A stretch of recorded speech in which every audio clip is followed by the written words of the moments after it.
Guys, আসসালামু আলাইকুম। Welcome back to my channel. আজ রান্না করব চিকেন বিরিয়ানি। এই যে বিরিয়ানির মাংস, এই যে এখানে রেডি করে রাখছি, ডিম রেডি করে রাখছি, আর এখানে আছে সব মশলাপাতি এখানে। আর এই যে বিরিয়ানির মেন আকর্ষণ হচ্ছে রাঁধুনি বিরিয়ানি মশলা। এটা না হলে তো বিরিয়ানি অসম্পূর্ণ। সুন্দর করে চালগুলো মেপে নিয়ে ভেজে নিচ্ছি। ভেজে নিলে কি হয়, ভাতগুলো আর কি নরম হয় না, সুন্দর একটা পারফেক্ট একটা ভাত হয়। এই তো চালগুলো সুন্দর করে ভাজা হয়ে গেছে, এখন নামাই ফেলবো। এই যে চালগুলো হচ্ছে পানি মেপে সুন্দর করে নিয়ে চালগুলো ঢেলে দিতে হবে। পরিমাণ মতো লবণ দিয়ে নিতে হবে। ভাতটা আবার লবণ বেশি হয়ে গেলে আবার তেমন একটা ভালো লাগে না। পরিমাণ মতো চিনি দিতে হবে। আমরা আবার হচ্ছে বিরিয়ানির যে ভাতটা রান্না হয় তারপর চিনি দিলাম। এই যে পরিমাণ মতো মশলা দিয়ে দিলাম। তারপর তো মেন আকর্ষণ দুধ। বিরিয়ানিতে তো আসলে দুধ না দিলে আবার ভালো হয় না, ভাতে সুন্দর। এবার বসা দিতে হবে রাইস কুকারে। বিরিয়ানিতে সুন্দর করে মশলাপাতি সব মাখায় নিতে হবে। একবার ঢেলেই দিলাম সবটুকু। মশলার একটা ব্যালেন্স হলে কি হয়, পারফেক্ট হয় সবকিছু।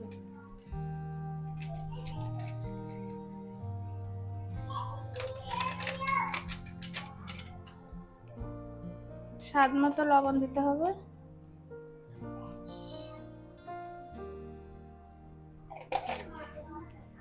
মরিচের গুঁড়া,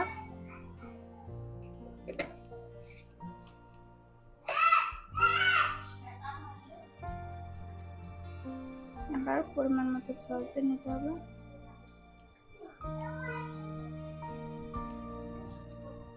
সুন্দরভাবে এবার মাখিয়ে নিতে হবে। আমি তেলটা দেইনি, তেলটা হচ্ছে চুলায় দেওয়ার পর তারপর দিব। এভাবে সুন্দর করে এই যে মাখানো কমপ্লিট। এইভাবে হচ্ছে রেখে দিতে হবে প্রায় 1 ঘন্টার মতো। এবার হচ্ছে বেরেস্তা করে নিতে হবে। বিরিয়ানির মূল আকর্ষণ তো বেরেস্তা।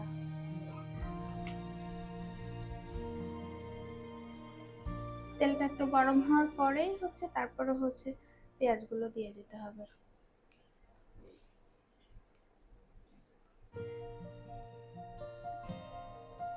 এইরকম পর্যায়ে আসলে গ্যাসের চুলার তাপটা একটু কমিয়ে দিতে হবে। কমিয়ে দিয়ে সুন্দর করে একটা বাদামি কালার করে নিতে হবে। এই পর্যায়ে চলে আসলে আর সামান্য একটু করার পরে সঙ্গে সঙ্গে নামিয়ে ফেলতে হবে। অতিরিক্ত কালার করলে কি হয়, জিনিসটা হচ্ছে একদম কালো হয়ে যায়, তখন আর বেরেস্তা দেখতে ভালো লাগে না। এই পর্যায়ে চলে আসলে হচ্ছে নামিয়ে ফেলতে হবে। এর থেকে অতিরিক্ত ডিপ করতে গেলে কি হবে, একদম কালো হয়ে যাবে, কারণ যত সময় গরম থাকবে তত সময় কালারটা চেঞ্জ হবে। এই তেলেই হচ্ছে বেরেস্তার জন্য যে ডিম দেবে, এই তেলেই হচ্ছে ডিমগুলা ভেজে ফেলবে একটু লাল লাল করে।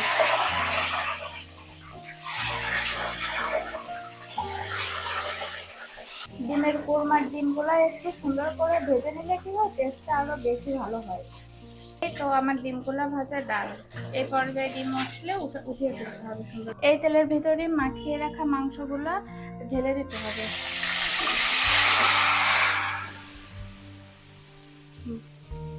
সুন্দরভাবে মিশিয়ে নিতে হবে এখন তেলের সঙ্গে, কারণ তখন তো তেল দেওয়া হয়নি। তাই সুন্দরভাবে একটু মিশিয়ে নিয়ে তেলের সঙ্গে তারপর হচ্ছে ঢেকে দিতে হবে। ঢেকে দিলে পানি ছেড়ে দিবে, সে পানিতেই হচ্ছে কষে যাবে মাংসটা সুন্দরভাবে।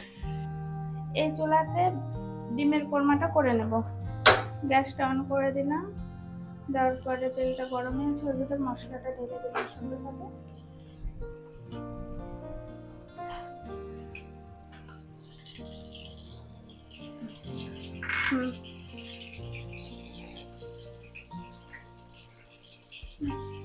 স্বাদ মতো লবণ দিয়ে নিলাম। এবার সুন্দর করে নাড়িয়ে নিতে হবে।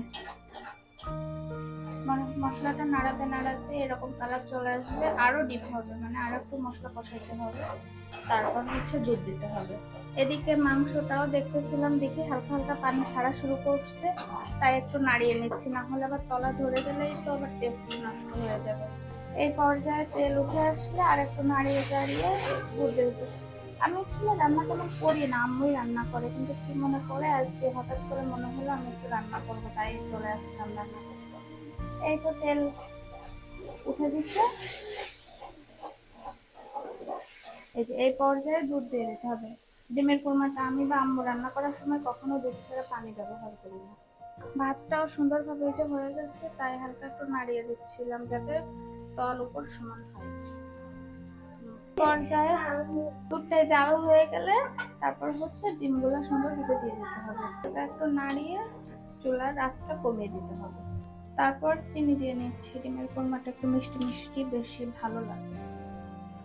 এই পর্যায়ে আসলে সুন্দর করে নাড়িয়ে চাড়িয়ে নেমে ফেলতে হবে। হালকা হালকা ঝোল ঝোল রাখতে কি ভালো হয়, গামাখা গামাখা।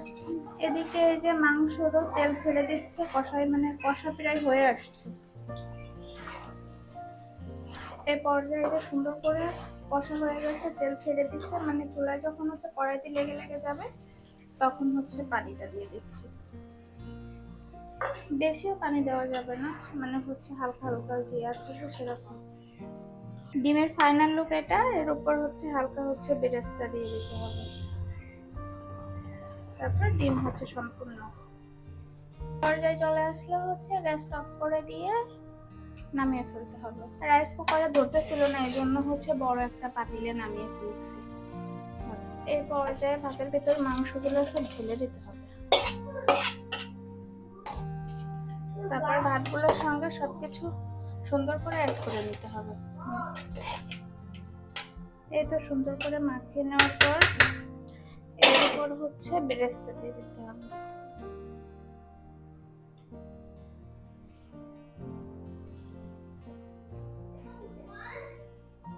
বেরেস্তা দিয়ে এটা সুন্দর করে দমে দিয়ে দিতে হবে।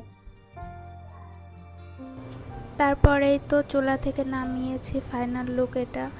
তারপর প্লেটে বেড়ে নিচ্ছিলাম, দেখি কেমন হয়েছে। এই তো তারপর বাড়তেছিলাম, বাট অনেক সুন্দর হয়েছে। বাসার সবাইও বলতেছিল অনেক টেস্ট হয়েছে, সবাই খুবই ভালো বলতেছিল। তারপর আর কি যেভাবে সেইটা। আপনারা যারা যারা দেখছেন ভিডিওটা লাইক কমেন্ট শেয়ার এবং সাবস্ক্রাইব করে দিবেন যারা ইউটিউব থেকে দেখতেছেন। তারপরে তো ডিমের কোরমাটাও বেড়ে নিলাম। এই তো ফাইনাল লুক।